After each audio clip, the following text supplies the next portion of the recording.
Namaste and welcome.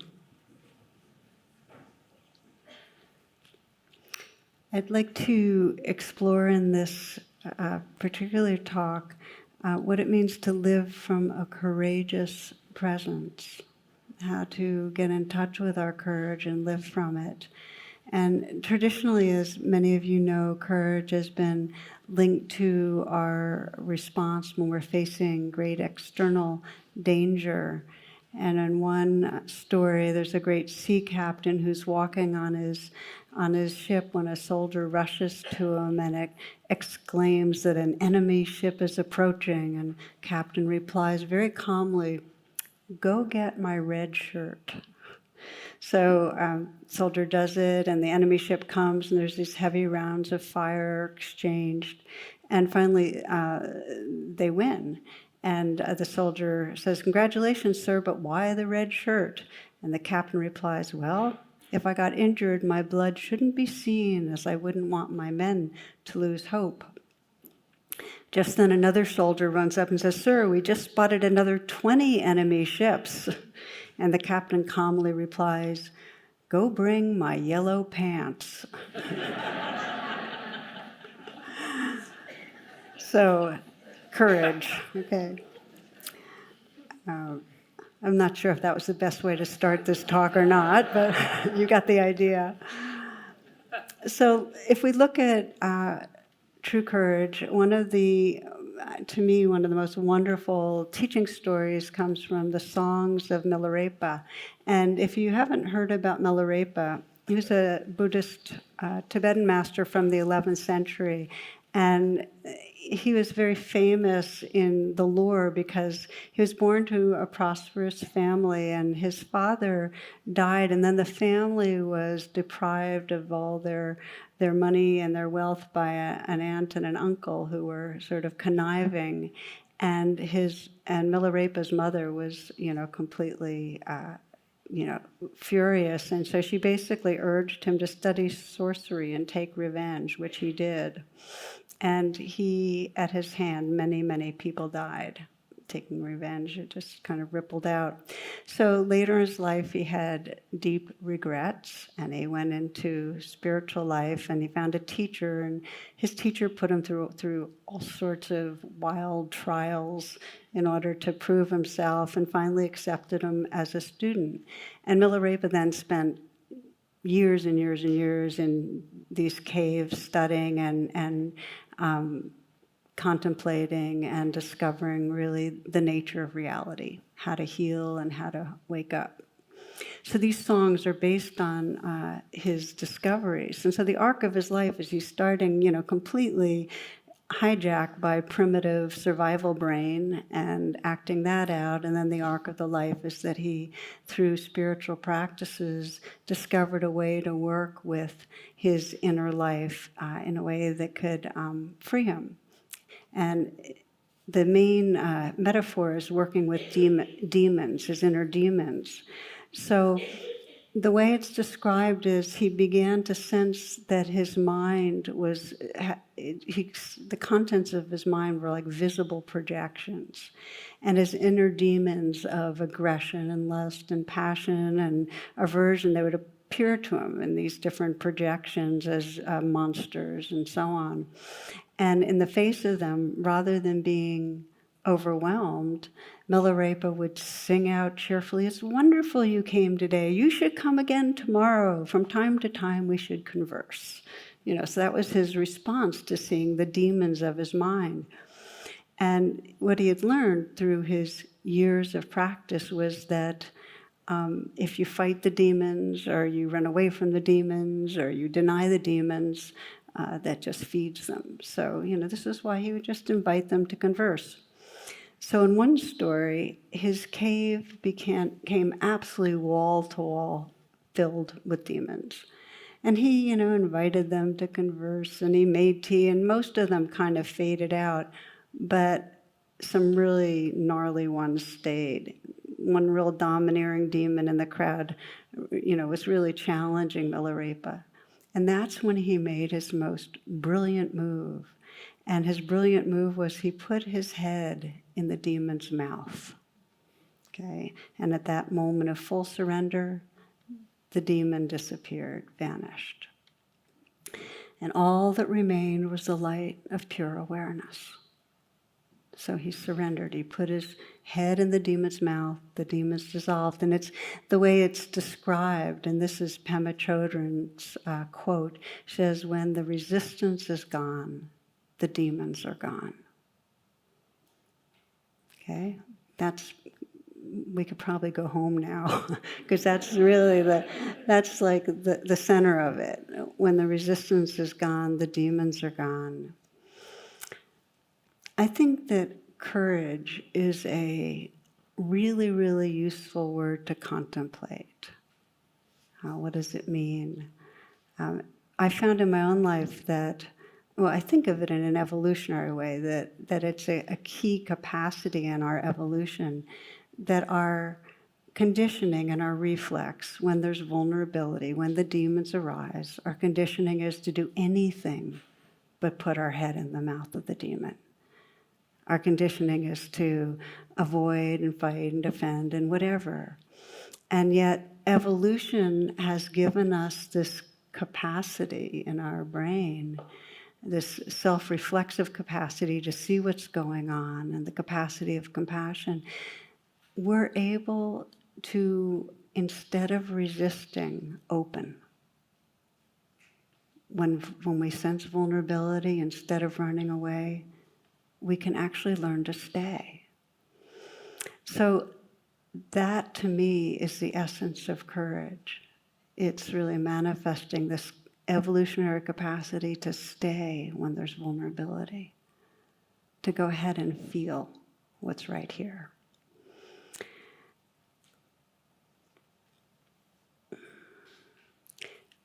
I pose to myself a question a lot, and it's, what does it mean to be courageous in this moment? And you might try it on, because it can be for any moment. What does it mean in this moment to be courageous? And for me, when I pose that, what happens is a kind of getting real process, where the kind of the layers, whatever layers I've been unconsciously holding on to, soften. Mark Nepo, the poet, called it taking the exquisite risk, because there's this willingness to be present, and it's exquisite because it's vital and vibrant and alive and gorgeous in that sense. And it's a risk because we're so used to having our defenses. So on Facebook, I asked people to respond to that question for themselves. I said, what does it mean to you to be courageous in this moment? One person, surrendering to what is and letting go of plans, expectations, and control. Another, courage to love my imperfect self. Another, to give and receive love takes great courage for me. Having courage in this moment for me is to accept the limitations and pain of my current situation, to feel these things and hold these feelings. And another that's similar, listen to this, courage by admitting to myself that I'm deeply unhappy, and not to tell myself, snap out of it already, as if I could. Just read a couple more. Courage to trust in the perfection of it all, no matter what's showing up. Right now it means to be open to the unknown and trusting I will be enough. And another person writes, not giving up on myself, trying again and again and again. To another, it's the courage to be completely open and transparent, admitting faults, and speaking shame to promote healing.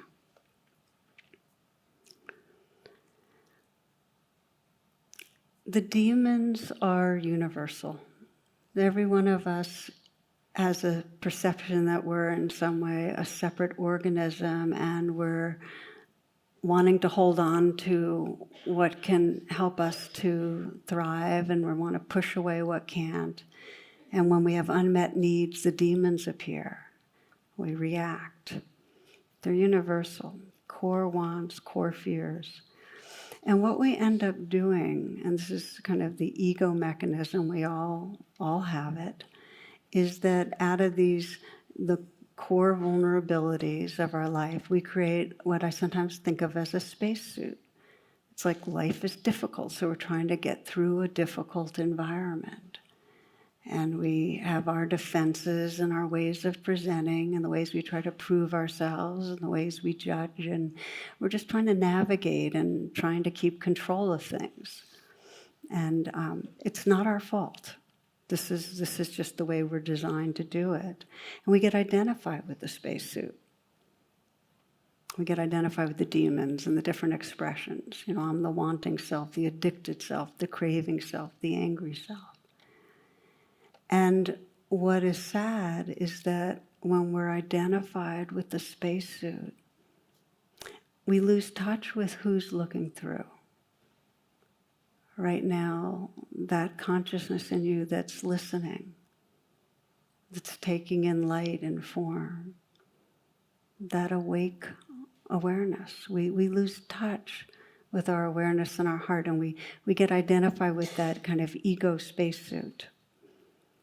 And so if we blame ourselves for the way we react to the demons, if we blame ourselves for resisting or for our self-doubt or for our insecurity, for our control strategies, that's just another demon that we've invited to the party. Does that make sense?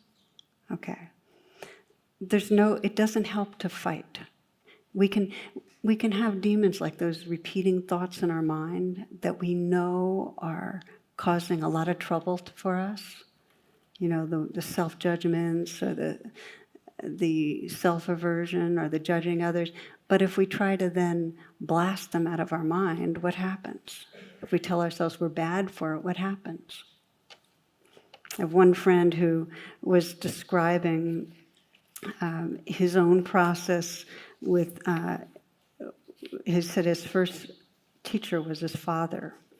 And he describes how his father was teaching him to play golf, and his father would have him standing there. It's hard for me to show you right now, but he'd say, okay, you got to straighten your arm, you got to keep your hands low and use your body for power, and your wrist as a hinge, and you keep your head behind the ball. And so Stephen, my friend's trying really hard, but he can't get it, and he's got all these ideas in his mind, I'm not going to be able to do it right, and I'm going to blow it.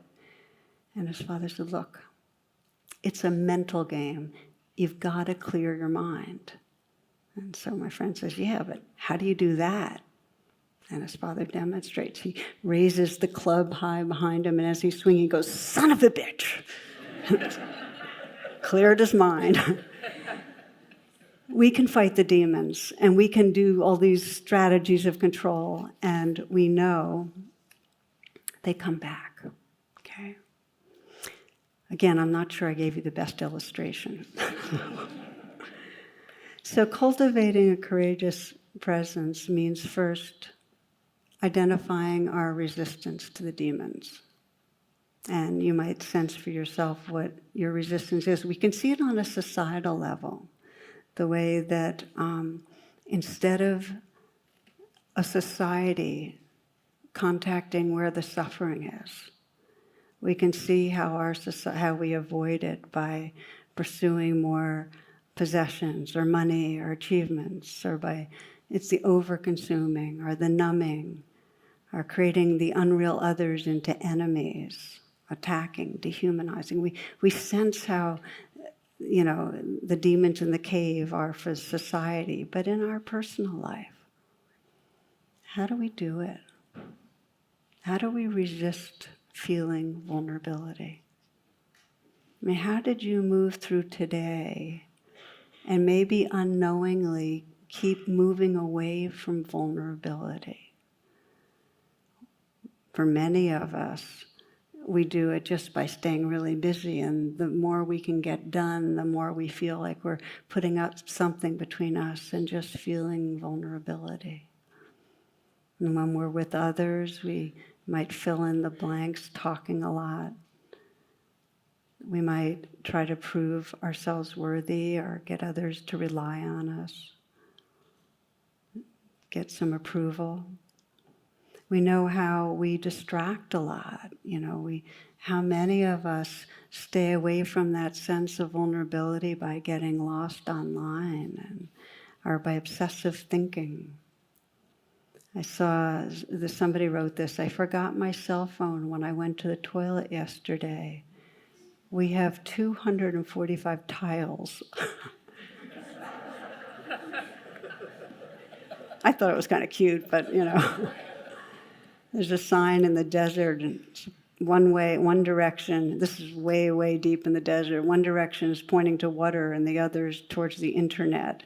And you can see all the footsteps are veering where, right? So we distract ourselves. But the main spacesuit strategy, the main way that we avoid vulnerability, the main way that we resist the demons is judgment.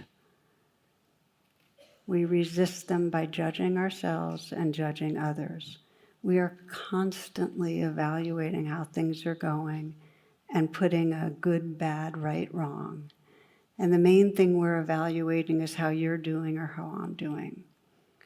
And it creates separation and it fuels the demons. So how do we put our head in the mouth? How do we start to open to the vulnerability that's here? And really have that courageous presence, take that exquisite risk. And there's 3 elements I'd like to walk through with you on how we cultivate a courageous presence when the vulnerability is there, but we're covering it up. And the first step is to notice what's happening in the present moment. Notice what's stirred up, fear, anger, whatever it is, and simply let it be there without adding on judgment or pushing it away. This is a really big element. We are getting triggered all the time. But what we do is we tumble into our resistances. We go and eat something, or we go online, or we obsess. Stop, pause, and let it be. Just create a pause. I want to say something about this power of allowing. And in the acronym RAIN, this is we've recognized and we're allowing. And this is from the Indian philosopher Krishnamurti. And he was trying to convey for decades what some felt were beyond words. But the later part of his life, he surprised audiences. He said, "Do you want to know my secret?" And of course, they got very alert because they'd been listening for decades and really wanted to find out, wanted to grasp his teaching. So he said, "Okay, so this is my secret. I don't mind what happens." Okay, so you can get triggered, demons, but I don't mind them. It's like Milarepa saying, "Okay, you're here, let's converse. I don't mind what happens." So this beginning of getting triggered and just staying, letting it be there, is the beginning of freedom. That's the grounds of a courageous presence. The second step is to be willing to directly contact and feel the vulnerability. So we're not only sensing, okay, it's here, and letting it be there, but we're actually willing to feel. At my retreats, when I sit for a handful of days, I always seem to loop back to the same realizations over and over again. And I remember at our New Year's retreat, somewhere in the middle, it was like one of those, all of a sudden a lot of light about it. It was like, oh, it's just about really being willing to feel what's here.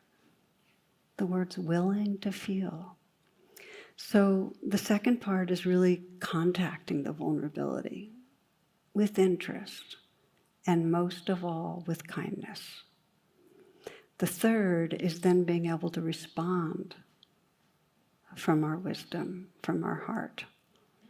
But you can't get to the third unless you've let it be there and contacted it with love. So perhaps one of the more, just the template for it you can see best is with addiction, with addictive behaviors, the ones that we know harm us, and they could range from using drugs or overeating sugars or angry blaming behavior or self-blame. Any of those are addictive behaviors. And what's the process of courageous presence? Well, we start by saying, acknowledging, okay, it's here. This addiction is playing out. Okay, we start by just acknowledging it. Don't mind that it's there. It doesn't mean that we like it. It means we're just letting it be there. The second, with a compassionate presence, we start feeling the vulnerability that's driving the addiction. We would not be eating so much sugar or blaming or attacking ourselves if there wasn't some real deep vulnerability, some unmet need. So that's step 2. We bring compassion to what's there. And then step 3, then we try to act with courage, which may mean choosing not to engage with that behavior. Choosing again and again to be with the vulnerability, not fuel the addiction. By the way, this process of cultivating courage is best done with each other. It's really, really helpful to share what we're working with, share our vulnerabilities, be support teams, because, and this is really important, we don't take it as personally. We don't think of it as my addiction or my demon.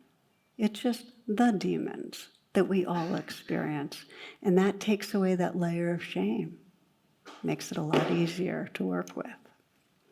So, okay, that's one example. I'd like to give you another example of working with the demons. And this one is, what happens when the demons come up when we feel judged?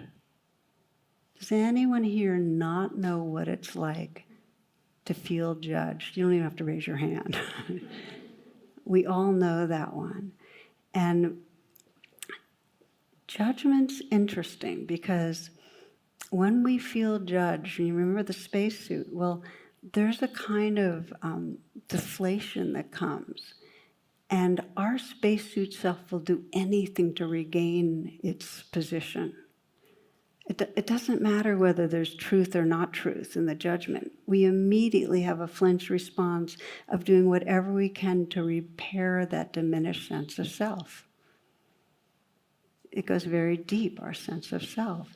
So we'll do self-justification, defense, or blaming the other person, or blaming ourselves. Anything but just feel the vulnerability of, okay, judged, doesn't feel good. So I'm going to invite you to, in a few minutes, examine how we can develop that courageous presence when we feel judged, because I find it so useful in my own life.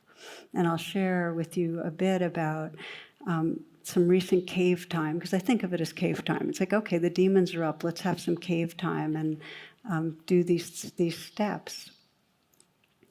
And as many of you know, I am a senior teacher and founded the Insight Meditation community here in Washington probably 20 years ago, 22 years ago.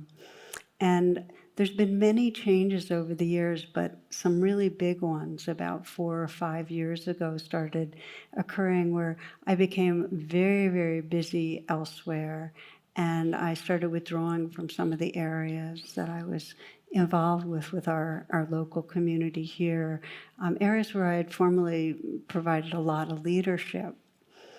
And in that transition, my communication wasn't so great. I wasn't always so clear about, well, I'm not doing this anymore and I'm going to do that. It was kind of, I wasn't really myself aware of the shifts that were happening in some ways. But about a year ago, I started getting some very clear strong, aversive feedback that I had created hurt and confusion and mistrust, and there are other words, in my way of pulling back from so much involvement as a leader. And it's mixed in with founder syndrome and so on. So, okay, the demons, I was being criticized and told in some way I had done something wrong. So for me, I could feel the tension and the resistance, like how much I did not want to hang out with that feeling of something's wrong in here. So it became very conscious cave time where I really tried to say to myself, okay, you're here, let's converse, to the demons. And the feeling was really one of being diminished. I could feel that spacesuit deflation, I'm wrong, I'm bad. And I could watch my mind coming up with self-justifications over, round after round of wanting to justify. And round it, and noticing how others maybe weren't telling me about what I was doing wrong in the best way, And, so I kept watching that and having to again and again, I sometimes use the language, meet my edge and soften. Meet that edge of feeling wrong and then soften and, okay, just feel it. And letting the vulnerability in there be all that it was, of feeling my imperfection, that I could be hurtful, feeling hurt that other people found me hurtful, the whole thing. And the more I got into the process, the more it required a very, very deep compassion with myself, with the vulnerable place that felt bad, that she had blown it, she didn't do something right. And what I found was that the more I just let that all be there, the more the space opened up where it was in a very deep way okay. It was like there was room for being imperfect. There was room for the whole process. There was a great tenderness around the whole process. And so much so that I was just very in touch with my intention, my deep intention, which, really is to keep waking up and serve waking up, hearts, all of us waking up together. And so there was this sense of, by opening to the imperfection, I deepened my real trust for all of us, that with the process we were in. And I found that, and now this is step 3, how we respond. I started asking people for their input. Rather than being the victim that was getting, I said, tell me what I'm missing. What is my effect on people in this? I started asking for input, and then have become more recently involved with different meetings where there's a lot of acknowledging of hurts, not only the hurts from me, but hurts in all different directions, and a real effort to understand each other and to seek the healing. So I share this because it wasn't easy to be in the cave, and it's not over with. It's not like this happened 30 years ago and I'm telling you a story and I'm out in the clear, and yet it's such a liberating process to have judgment come. And it can be judgment, it doesn't matter whether it's judgment where there really is an imperfection that's being highlighted, or maybe you're misunderstood. Either way, to watch the self struggling to hold its position, and to just let ourselves contact, ouch, that hurts, and the kindness with it. That courage to be with the vulnerability is what lets us then respond from our intelligence and our heart. Veronica Tugaleva writes, emotional pain cannot kill you, but running from it can. Allow, embrace, let yourself feel, let yourself heal.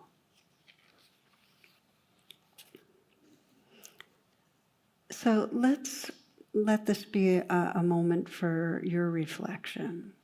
I'd like to invite you to take a moment to close your eyes and let the attention go within.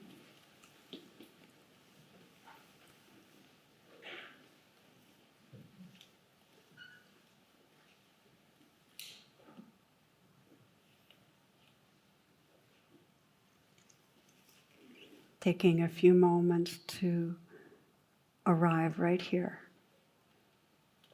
to feel your breath.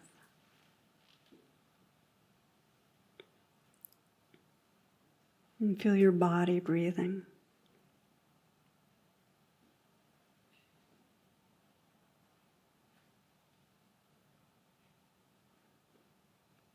And if you haven't already, bring to mind a time where criticism came your way, where you felt judged.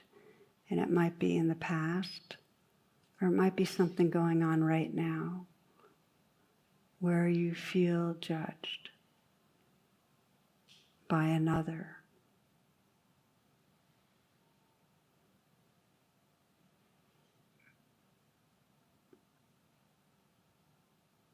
And as you let that situation and that person come into focus, and it may be something from way back, maybe you don't have something currently going on, but something that might have some sting.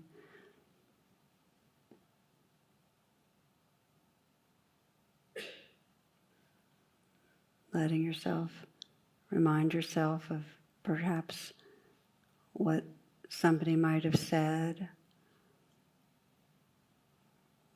what the message to you was of how something's wrong with you.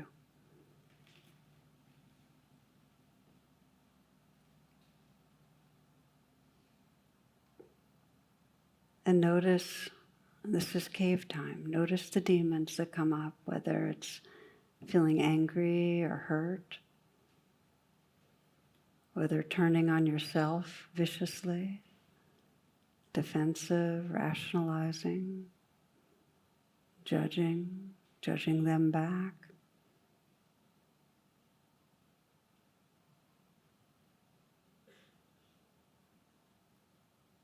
Just to be aware of the demons.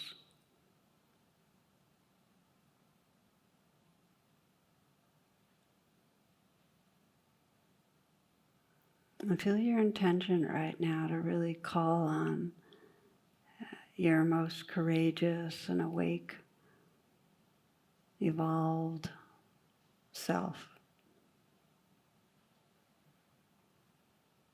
So that you can pause, like Milarepa in the cave, just pause and sense the demons there and just let them be.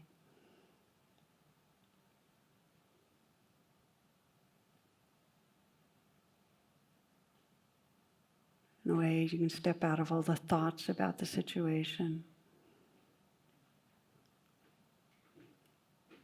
Just allow it to be there. You don't have to push anything away.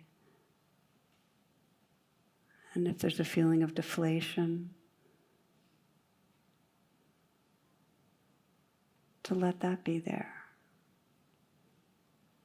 You might sense under any anger, under any defensiveness, just to sense the vulnerability that's there, because the step 2 is to contact it.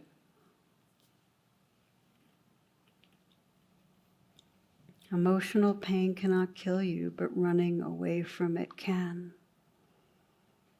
Allow, embrace, let yourself feel, let yourself heal.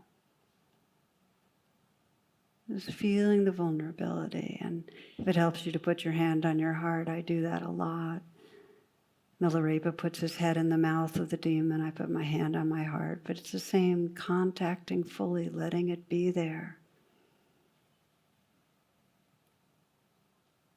This is courageous presence with the demons, feeling right into the vulnerability and breathing with it.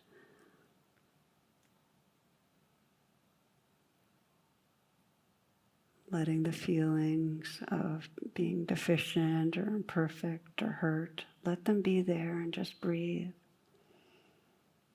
Who you are is bigger than those feelings. This is the exquisite risk, to not go blaming back, to not blame yourself, just to feel the vulnerability. There's a not okayness deep down that we can feel and be with.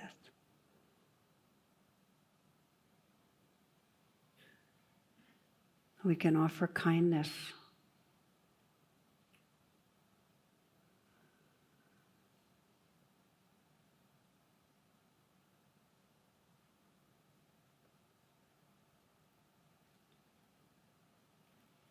And now from that place of presence, of courage, you might sense if there's any response, either in your heart, your mind, or in your actions, that would be helpful in this situation. If it's historical, it would just be in your heart, a kind of sensing this prayer to be free, to not hold anything against yourself or others, to not push anyone out of your heart, including yourself.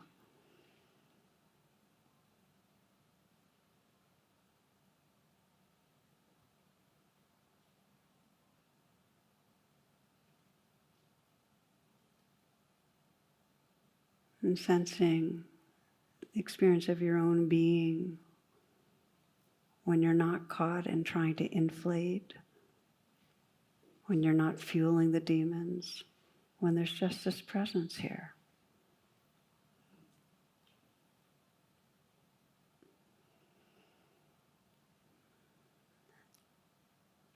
You can bring your breath more consciously and more full, and just sense what it would be like to move through the rest of today, tomorrow, with that courageous presence, that willingness to feel what's here without resistance, and how you might respond to things differently, what choices would open up.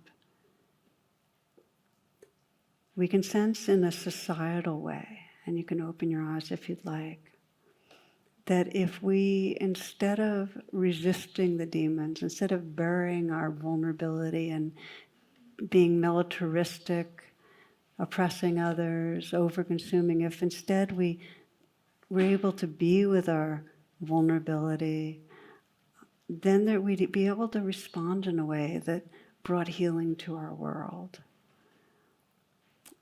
We'd be able to choose to be the change, as Gandhi put it. We've been talking about on an individual level how we might respond.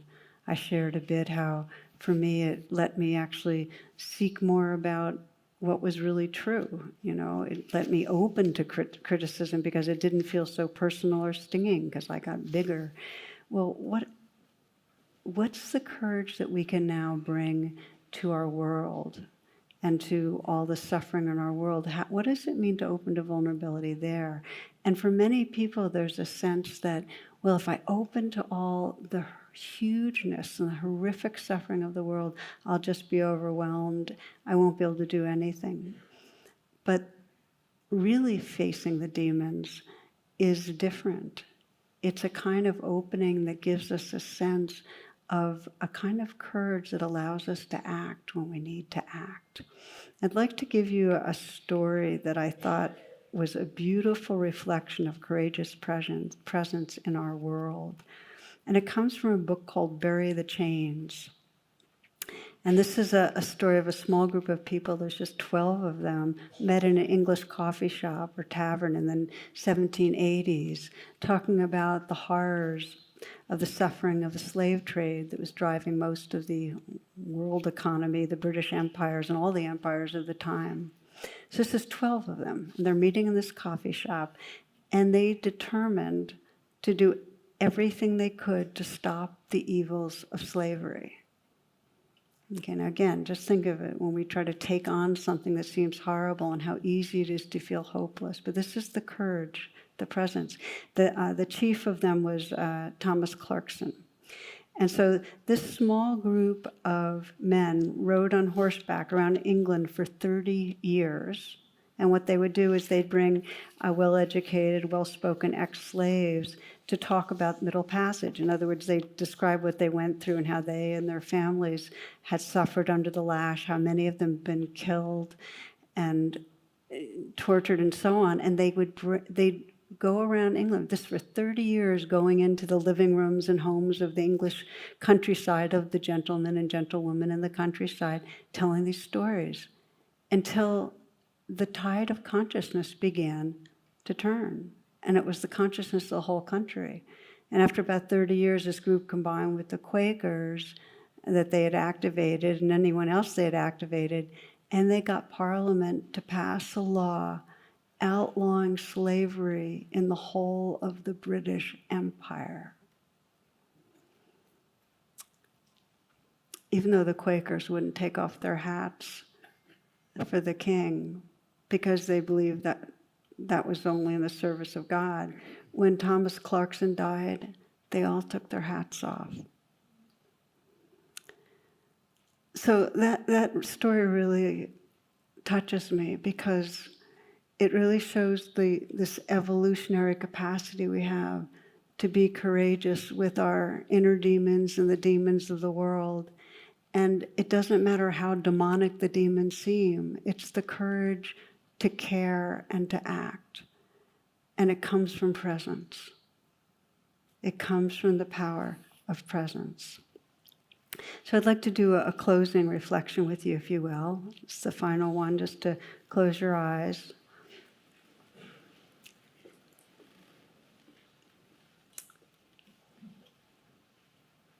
When we resist the demons, when we deny them, when we aggress against them, we just fuel them. When the resistance is gone, when we open to the vulnerability in our caring, there's a lot of freedom. So we're really opening to both sorrow and joy. So I invite you first just to bring to mind some part of this world's pain that's very real to you. It might be a close individual who's suffering, or a group of humans, or it may be non-humans, animals who are suffering. Our Mother Earth is suffering. And just to take a few moments, and this is that exquisite risk, that courageous presence, to let the vulnerability of that suffering be there and to contact it.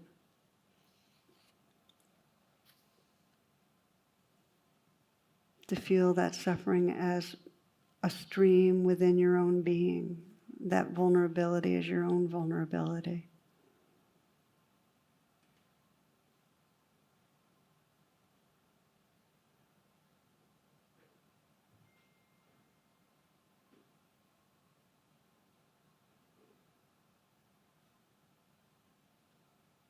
And imagine a response that feels aligned for you. Could be an action or it could be your prayer right now, but inhabit it.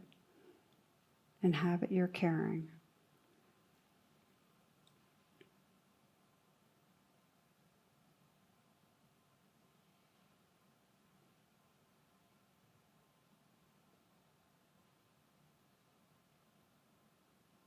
And bringing to mind now a person you love.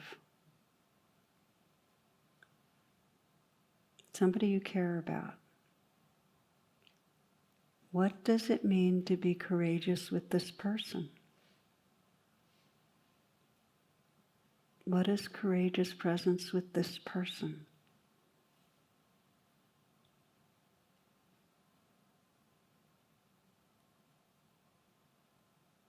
What's the quality of the quietness and listening of your words, of your actions,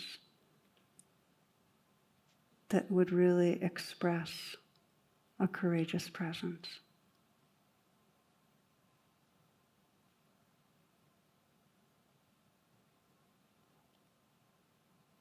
What would it mean to love without holding back?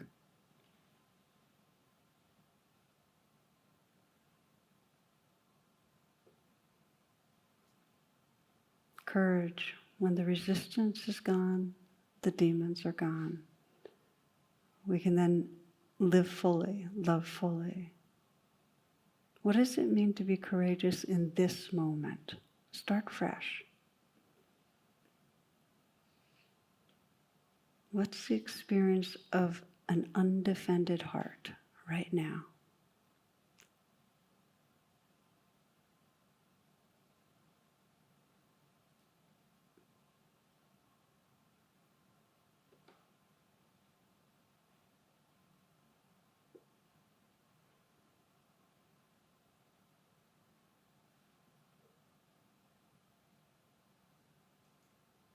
When we resist and tighten, our world becomes small.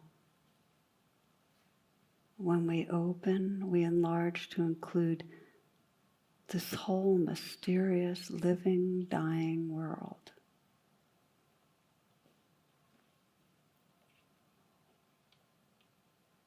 You can start fresh again.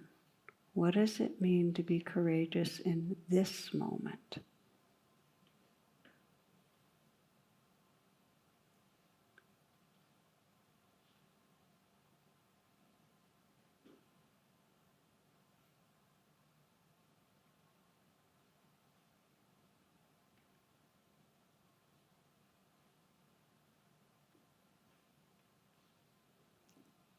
We close with the words of Mark Nepo, the poet. Everything is beautiful, and I am so sad. This is how the heart makes a duet of wonder and grief. The light spraying through the lace of the fern is as delicate as the fibers of memory forming their web around the knot in my throat. The breeze makes the birds move from branch to branch, as this ache makes me look for those I've lost in the next room, in the next song, in the laugh of the next stranger. In the very center, under it all, what we have that no one can take away, and all that we've lost face each other. It is there that I'm adrift, feeling punctured by a holiness that exists inside everything. I am so sad, and everything is beautiful.